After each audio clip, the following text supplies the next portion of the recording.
राज्यातल्या बहुतांश शाळा आज बंद राहणारे सरकारच्या धोरणाविरोधात शिक्षक संघटना एकत्रित आल्यात आणि ऑनलाईन टीईटी परीक्षेला शिक्षकांनी विरोध केलेला आहे। मुंबईमध्ये आझाद मैदानावर हे आंदोलन सुरू आहे। राज्यातल्या शिक्षकांनी त्यामुळे आज शाळा बंद आंदोलन केलेले आहे। सर्व माध्यमांच्या 80% शाळा आज बंद राहतील असा दावा करण्यात येतोय। आपल्या विविध मागण्यांसाठी राज्यातल्या सर्व शिक्षक संघटना एकवटलेल्या आहेत। टीईटी परीक्षेमधला घोळ आणि सेवा ज्येष्ठ शिक्षकांना डावलून केली जाणारी पदोन्नती या विरोधामध्ये शिक्षक संघटना सध्या आक्रमक झाल्यात। ऑनलाईन टीईटी परीक्षा घेण्यास शिक्षकांनी विरोध केलाय। त्यामुळे आज आता शाळा बंद ठेवून मुंबईमध्ये आझाद मैदान इथं आंदोलन करण्यात येत आहे।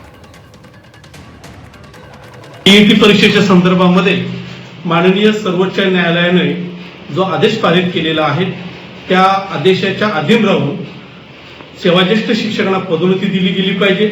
त्याच पद्धतीने माननीय शिक्षण संचालक यांनी 14 मे 2026 जे पदोन्नती संदर्भामध्ये जे परिपत्रक काढलेलं आहे ते परिपत्रक रद्द झालं पाहिजे।